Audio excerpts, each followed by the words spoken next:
I scream, you scream, we all scream for.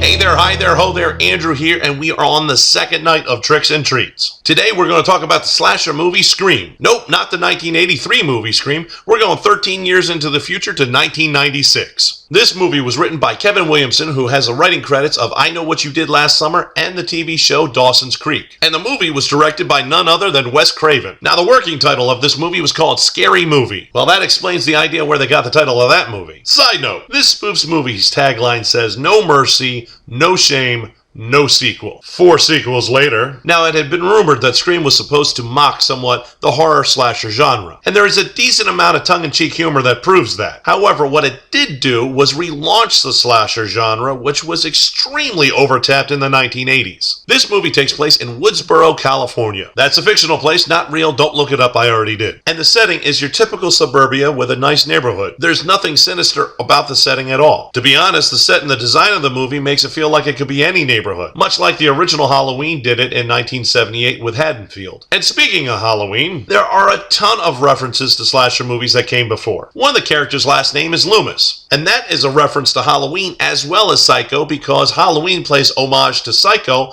by making one of the characters' last names Loomis as well. You also see director Wes Craven playing the high school janitor named Fred, who's wearing a red and green sweater and a certain fedora. In the movie, you see characters talk about other movies like Friday the 13th and Prom Night. And having these conversations within the movie make the characters a lot more relatable to the audience because we've seen those movies and it's really a nice touch. This movie has a strong dose of self-referential humor to it, just on the edge of parody. It plays many of the tropes that you would normally see in horror movies and calls them out blatantly. We see Drew Barrymore playing the Janet Leigh type of character that was in the beginning of Psycho to help establish the modus operandi of the slasher villain, which is a little bit like When a Stranger Calls from 1979. Carol Kane, everybody. Here's a bit of trivia for you. Barrymore's character, Casey Becker's house, actually sits opposite of the house that was used in 1983's Cujo. Why do I even know something like that? So in this movie, the character Sidney Prescott, who is played by Neve Campbell, had a mother that was mysteriously murdered a year before. Why is her hair blowing in this photo when they're indoors? And there's a man on death row that some say is innocent, and her father has to leave on business around the 1-year anniversary of her mother's death. Skeet Ulrich plays her boyfriend Billy Loomis and looks a little bit like Johnny Depp from A Nightmare on Elm Street. I'm wondering why he has a mustache in the movie poster, yet he doesn't in the movie. Anyway, there are a lot of suspects in this movie. Basically, anyone could be the killer. It could be the dad that's absent, maybe it's the boyfriend, maybe it's the way too naive deputy, it could be the horror movie buff, or the principal that is disgusted with today's youth. That's the Fonz! Even the overzealous news reporter. Like I said, way too many suspects, which lead to many plot twists. There's actually so many plot twists by the end of the movie, you really don't know what to make of it. It kind of starts off as a whodunit, but it doesn't end that way. Basically, what I'm saying is there's no shock value by the end of the movie like you would have seen in a whodunit. Towards the end of the movie, the kitchen scenes that star Matthew Lillard, most known for being Shaggy in Scooby-Doo as well as being the voice of Shaggy in the cartoons, are almost all ad-libbed. Wes Craven found that Lillard was so funny with his character that he wanted to keep him in as many scenes as possible, and used a lot of those ad-lib lines, proving that there are no small roles, only small actors.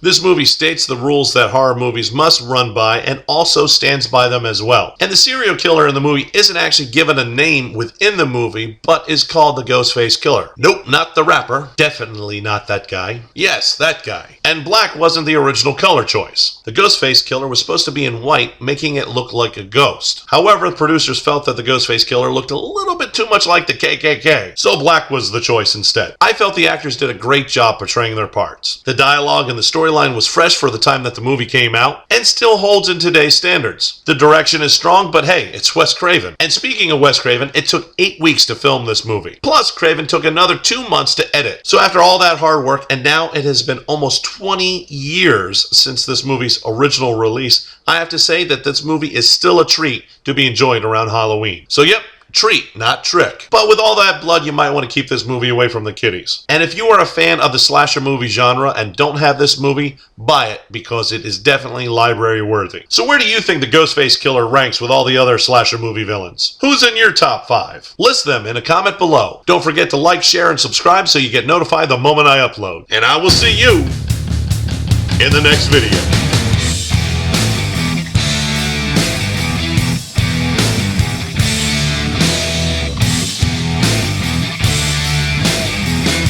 ever, ever, under any circumstances say, I'll be right back. Because you won't be back. I'm getting another beer. You want one? Yeah, sure. I'll be right back.